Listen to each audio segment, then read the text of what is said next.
Yo, YouTube, what's up with your boy, Sports and Fitness Rants? I'm back, guys. Click that like button. Subscribe to my channel. What's up, y'all? Welcome back, guys. Welcome back, man. Got another great video for you guys today, as usual. You guys know the deal on this channel. It's all about setting the record straight, stopping the lies, stopping the narratives, stopping them from rewriting history. And in this video, we're going to talk about this clown, LeBron James, and some more comments that this man has made that don't add up to me, that once again show and highlight this man's refusal to ever take accountability or responsibility for the team that he's on, that he's supposed to be the leader of, right? And the comments that he made that I saw yesterday, I was reading this article, and here goes LeBron James talking about injuries. More excuses for LeBron James. This man is the king of excuses.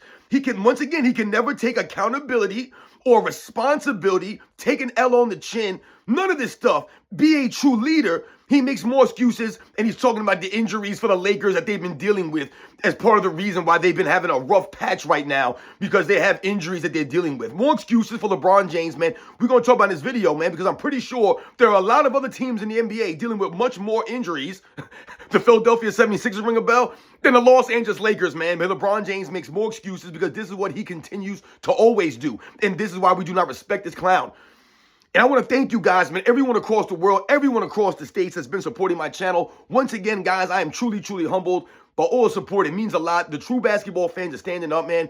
Real recognize real. So shout out to all you guys out there, everybody in the membership, anyone who's donated to my channel. It means a lot, guys. Very, very humbling. So thank you very much, guys. And you guys know what to do. Turn the volume all the way up. Hit that play button. Remember, these videos are for educational purposes. And let's roll. So yes, guys, like I said, man, we're going to talk about LeBron James and some comments that he made that I saw in an article about, more excuses, essentially. This is what LeBron James continues to do, to make the excuses, right? You guys call him Le Excuse. This is what it's about for him. Never taking accountability, even though LeBron James just said in the post game after that Hawks loss, he just said that the team needs to take more accountability. Here he goes the next day making comments about injuries, about Austin Reeves being out, and this guy being out, and that guy being out. And it's more the same for LeBron James. But coming into this season, we heard that LeBron James is the second best player in the league, according to Kenny the Jet Smith. And according to ESPN, he's the seventh best player in the league. He's a top 10 player still, right? So according to these guys, you still have one of the best players in the league in LeBron James. You have Anthony Davis on your team, who was an MVP candidate this season, especially at the beginning, the first couple of weeks of the season. This man was balling out of control, man. Once again, carrying LeBron James and leading the Lakers on the court. So you have those two guys on your team that have been there essentially every single game. I think Anthony Davis has missed one game, this season. But they've been there essentially every single night. So you're talking about your two main players have been on the court every single night for your team. But here goes LeBron James making injury excuses because of the other guys around him that have been out of the lineup over the last several games now. So they talked about, like I said, guys like Austin Reeves has been out of the lineup for, the past 4 or 5 games, whatever amount of games that he's missed. Jackson Hayes has been out of the lineup. I think Cam Reddish has been out of the lineup, right? There's been players, the other guys around them have been in and out of the lineup over the last 5 or 6 games. So LeBron James wants you to know about this because this is what he does. This is what I talked about in the video yesterday. How LeBron James will always let you know that he's dealing with an injury or something. Something's going on, right? So LeBron James will be questionable with nothing. There's nothing wrong with LeBron James, but he's questionable because they want you to know that LeBron James is dealing with something. Something's bothering him. He's sore here. He's sore there. He's banged up. He's not 100%. So they want you to believe that LeBron James is this warrior. He's pushing through this stuff. When it's complete opposite. If you're a true warrior, if you're really a competitor like that, then you don't need to let us know what you're dealing with. You should not be letting anyone know what you're dealing with. Once again, if you're a true competitor, then you shouldn't be talking about this stuff. Because, someone like Michael Jordan, who is a true competitor, he'll use it against you. If he knows that you're hurting or you're ailing or something's wrong with you going into a matchup with Michael Jordan, he's going to exploit that. He's going to use it against you. So once again, you're not a true competitor because you're letting people know that your knees hurt or your foot is sore or your wrist is bothering you. This is what LeBron James has done through his entire career. They always must let you know what LeBron James was dealing with, let you know about some hardship the team is going through. This is what it's about. It's an excuse. That's all this is more excuses for the king of excuses. But you want to be mentioned with guys like Kobe Bryant and Michael Jordan and Larry Bird and Magic Johnson and Kareem Abdul-Jabbar and Bill Russell and Wilt Chamberlain? and Tim Duncan and Hakeem Olajuwon and Jerry West and Dr. J and Oscar Robertson and a lot of these other great players. You want to be mentioned in the conversations with the top 10, 15 greatest players in the history of the game, but you don't have the same level of heart, the same level of grit. You're not a leader like these men, and you're always making an excuse. The great players don't make excuses. Was anybody making an excuse for for Will Chamberlain when he had to go against Bill Russell's Celtics every single year, essentially in the 60s? Did anyone make excuses for Will Chamberlain? No one made excuse for Will Chamberlain. I tell you guys all the time, Will Chamberlain didn't have the ability to play the game the way Shaquille O'Neal played in the early 2000s.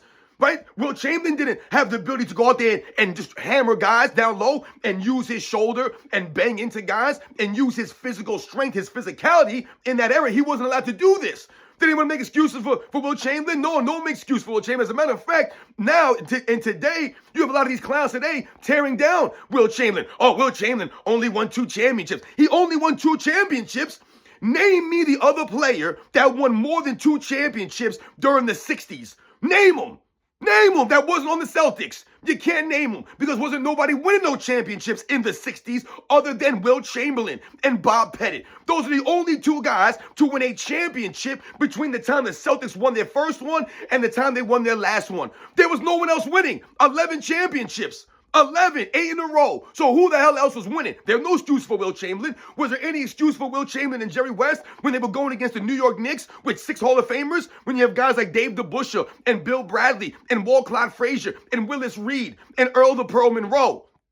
Was anyone making excuses for these guys? Excuse me, and Jerry Lucas. Excuse me, I choked myself. And Jerry Lucas? They weren't making excuses for the Lakers, Will Chamberlain, and Jerry West losing to those guys, the 6 Hall of Famers, guys. There was no excuses. They didn't get it done. They lost. So now, what do we hear? Oh, Jerry West, he only won 1 championship. Will Chamberlain only won 2. This is what they love to say, only won 1, only won 2. Meanwhile, there was no one else winning championships during that time. Nobody else was winning. But they only won 1 and 2. No, they won. That's what it is. That's the key. They won there. They were able to break through. Will Chamberlain was able to beat the Celtics, right? They were able to break through on them. There were no shortcuts for these guys. There was nothing handed to them. There was no excuses made.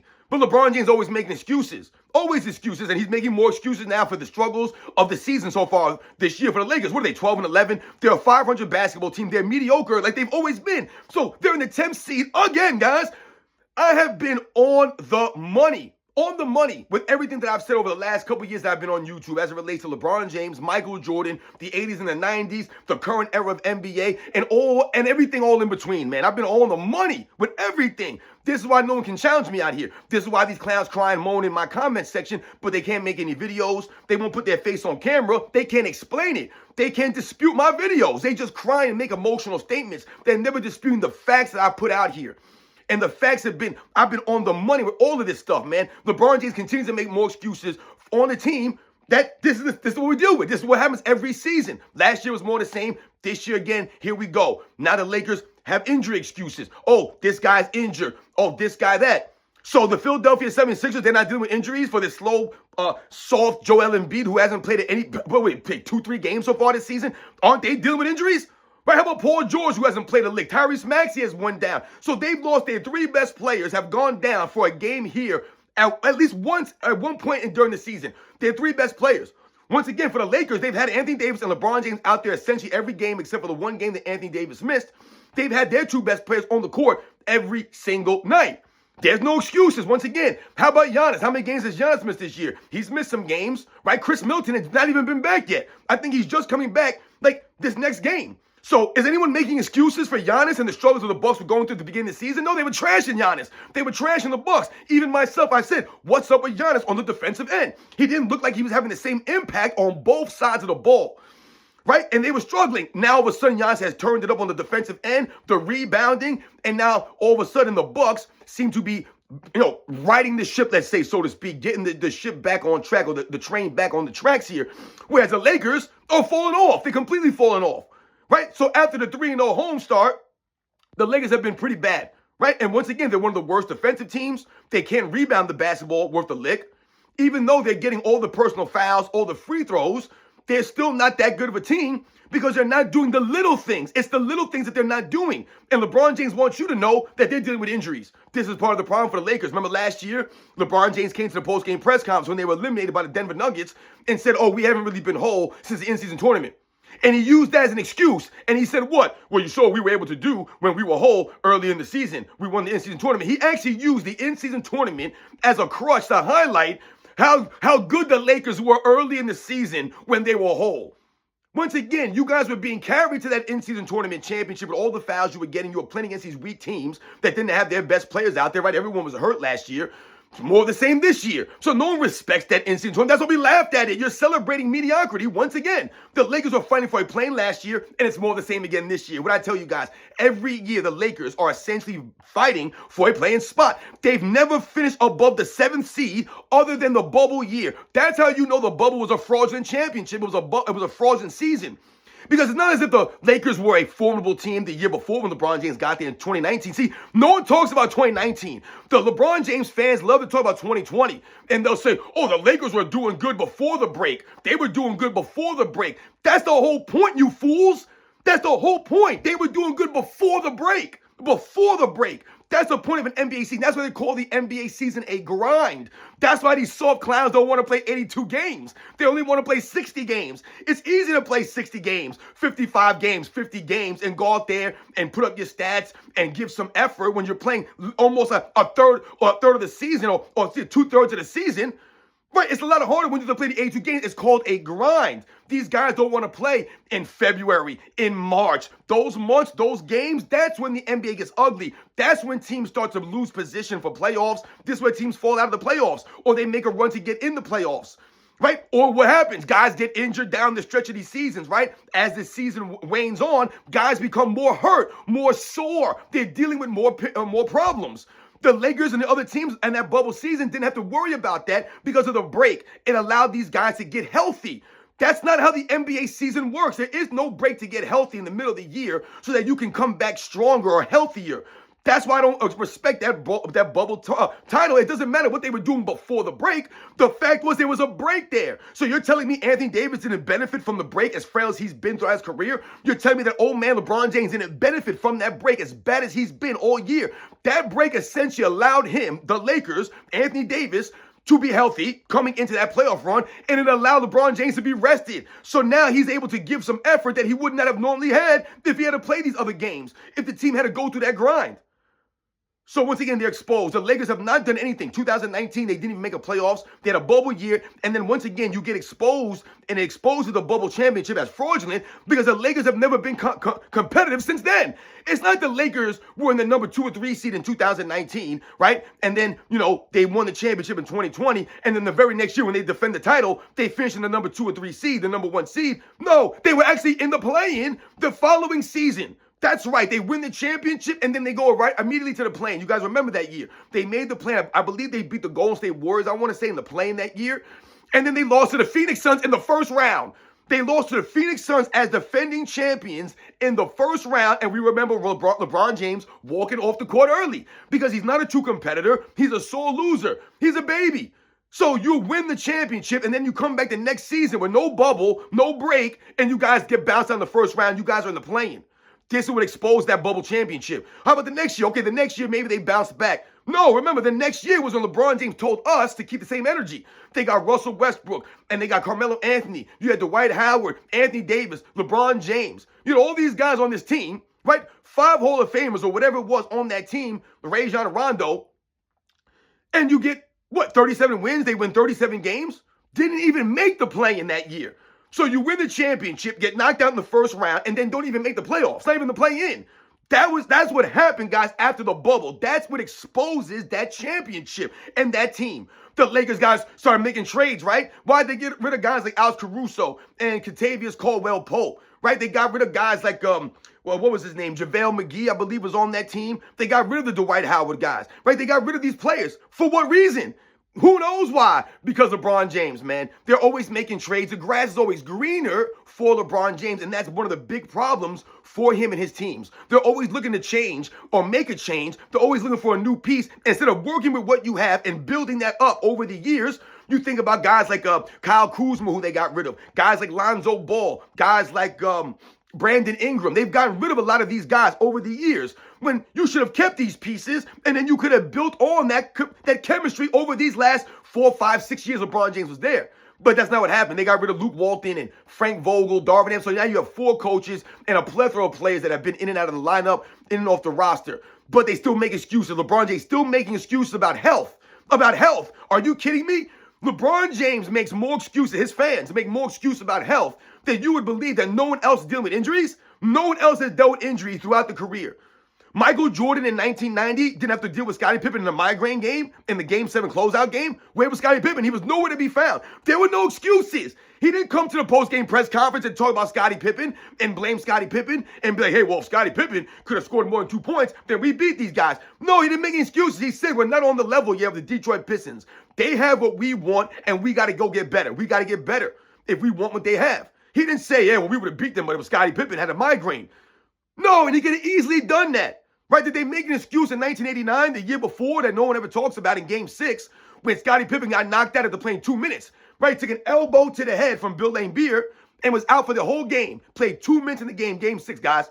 Bulls lost. Michael Jordan's out there by himself. There was no excuses. Michael Jordan didn't talk about it in the post-game press conference. You guys probably haven't even heard that because there were no excuses. He didn't let everyone know, hey, well, Scottie Pippen only played 2 minutes. He got elbow in the head. It was a dirty elbow. Took Scottie Pippen out the game, and that was the end of the series for the Bulls. No excuses. Like I said, there was no excuses for Magic Johnson when Kareem Abdul-Jabbar went down in 1980 in the NBA Finals. Was there any excuses? No, there were no excuses, man. He just went out there and he filled in for Kareem Abdul-Jabbar. He stepped up. That's what he did. Right? There were no excuses for Will Chamberlain, like I mentioned earlier. There were no excuses for Jerry West. You know, I remember when Kobe Bryant telling the story about when he called Michael Jordan up after the 2008 NBA Finals, the 2008 NBA Finals, when he lost to the Boston Celtics.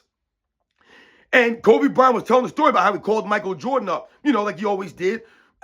And he was talking to Michael Jordan. He was basically complaining to Michael Jordan about, damn, I can't beat these guys. How am I going to beat this team? You got all these great players, Kevin Garnett, Paul Pierce, Rajon Rondo, Ray Allen. You have these great players on this team. How am I supposed to beat these guys? That's what Kobe Bryant said he was asking Michael Jordan. What am I supposed to do? How do I do this? What do I do? He went to Michael Jordan for guidance, for some, you know, like I said, some, what's the word I'm looking for here, guys? You know, some advice, right? He's going to Michael Jordan for some advice, right? From a big brother to a little brother. He needs some advice. And you know what Michael Jordan told him? Figure it out. It's up to you to figure it out. There was no sugarcoating things. There was no, hey, man, you got to get some more help. You know, see if you guys can make a trade for this guy. See if you guys can get a better center or a better point guard. No, he said you have to figure it out. It's on you to figure it out. That's the same thing Michael Jordan did with the Pistons. There were no excuses. There wasn't, oh, man, you know, we got to go get Patrick Ewing. Oh, we got to go get Charles Barkley. Oh, we got to go get Hakeem Olajuwon. Oh, we got to go get this guy, go get that guy. We got to get a better point guard. We need John Stockton. Or we need to get a Gary Payton. Or we need to get this guy or that guy. There were no excuses. You had to work with what you had. And Michael Jordan continued to push his teammates in practice to develop and work on his overall game, to develop and work on his overall leadership, and once again, lead by example. Show and prove what he wanted done. Not do as I say, but do as I do. And that's what allowed the Bulls to eventually get over the hump. Michael Jordan was coachable, so he allowed Phil Jackson to come in and coach the team and bring in that system to essentially take the ball out of his hands more, right? To take away from Michael Jordan's overall stats. But he sacrificed that to win games. He was willing to do that if it was going to mean winning. And once he realized that the Bulls were becoming more consistent, that they were starting to become a better team, then Michael Jordan was on board with this stuff. It wasn't a big deal for him to score a couple points less or to not have all the assist numbers or maybe get these rebounds or whatever the case may be. He was sacrificing for winning. But the one thing that he never sacrificed was the leadership, the heart, the grit, and the effort, right? The standard that he upheld. He never sacrificed that, so he continues to hold his teammates to the standard and push these guys. No excuses, and that's what Michael Jordan told Kobe Bryant. There are no excuses, man. You gotta figure it out. It's on you. You want to be that guy. You want this Shaq gone. You wanted to show and prove that you can lead a team to the promised land. So then on you, Kobe Bryant, to figure it out. And that's what Michael Jordan told Kobe Bryant in the conversation as the big brother. He gave him tough love and was like, listen, man, there's nothing for me I can tell you. You have to figure this out. It's on you as the leader. It's up to you. There's no excuses, man. No one's going to feel sorry for you. No one. No one felt sorry for Michael Jordan when they were pummeling him down, clotheslining him, karate chopping him, tripping him, grabbing his ankle. None of that stuff. They were spitting in his ear, man. They were doing Indian burns on him. They were doing everything they could to stop this man. There was no excuses made for Michael Jordan. Never came to a post-game press conference holding his arm in a cast or a sling or walking out with a boot on or looking like a crybaby or pounding, moaning, blaming people. None of this stuff. He just continued to get better. And that's what the all-time greats did. Larry Bird didn't make no excuses. The man essentially played half his career with injuries, dealing through pain, excruciating, intense pain. Larry Bird was playing through this stuff. There were no excuses for this man. There are no excuses for Bill Russell and the injuries that he dealt with, Will Chamberlain, the injuries that he dealt with in his career, the conditions that they played in. There were no excuses for these guys. They were out there to be true competitors, to be grown men. That's what they went out there to do, be professionals. No excuses. Only LeBron James is the only superstar in the history of the NBA that constantly makes excuses for his failures, for whatever's going on in his team. And the Lakers have been struggling, and LeBron James wants to point the finger at health? You want to point the finger at injuries? Like, no these other teams are dealing with injuries? Like I mentioned, Giannis has gone down. Joel Embiid ain't playing a lick. Paul George is still out, right? Tyrese Maxey has missed games. Kyrie Irving has missed games. Luka Doncic has missed games. Zion Williamson, where the hell's Zion Williamson at? Right? All these guys have missed games. Nikola Jokic was out for like 3 or 4 games. A lot of these guys, Chet Holmgren is out indefinitely. I mean, we talk about guys missing games. Kawhi Leonard still hasn't played. So what are we doing here? A lot of teams can make excuses for injuries, guys getting hurt. The Indiana Pacers have dealt with injuries, right? The Charlotte Hornets have dealt with injuries. The New York Knicks have dealt with injuries. Did anybody make excuses for the Chicago Bulls when Derrick Rose went down with that horrific knee injury? Did they make excuses? That actually benefited LeBron James. Derrick Rose and the Chicago Bulls were probably the only team that looked like they were going to be formidable enough to beat the Miami Heat. That was the only team because of the way that they were built. They were built off of defense. Defense, guys like Luol Deng, like I said, Kurt Heinrich. You had guys like Joakim Noah. These guys were defensive-minded players. And then you had a spectacular player like Derrick Rose on that team. But they were a well-coached team. They were a tough defensive team. If I remember correctly, I think Jimmy Butler might have been on a couple of those teams early in his career, young Jimmy Butler. But you had a formidable team. Guys that played defense, that hustled on the defensive end. That's what they were there to do. And once again, they were going to be led by a superstar-level player in Derrick Rose. But Derrick Rose went down to injury, and that pretty much ended the Chicago Bulls or any hopes that they had going forward. And that helped the LeBron James and the Miami Heat immensely. Immensely. Did anybody make excuses? No excuses. That's the way the NBA goes. But LeBron James fans love to make excuses about injuries. So they'll talk about the 2015 NBA Finals, and they'll say, oh, Kyrie Irving and Kevin Love got hurt.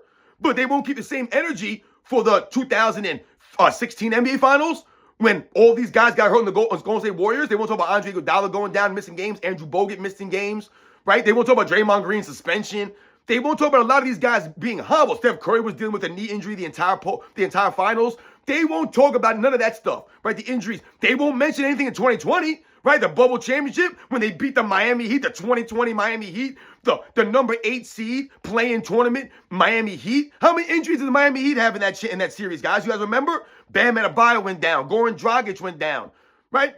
Tyler Hero went down. A bunch, Kelly Olynyk, a bunch of guys missed games in the finals. Lakers didn't have those problems. No excuses, right? No excuses. They're the champions, the Lakers, right? They celebrate that championship for LeBron James. There's no excuses made. There have been many, many times, guys, when players have gotten injured, teams have been dealing with injuries. There's no excuses made. None. Once again, Michael Jordan never let us know he was dealing with injuries, never made excuses for Horace Grant hobbling and going down, or Bill Cartwright being hobbled, or John Paxson being hobbled, Scottie Pippen being hobbled, like I mentioned. There were no excuses for this stuff. You didn't even know about this because they didn't make excuses. Only LeBron James will let you know all the time that he's dealing with something. He's dealing with something. We got injuries now.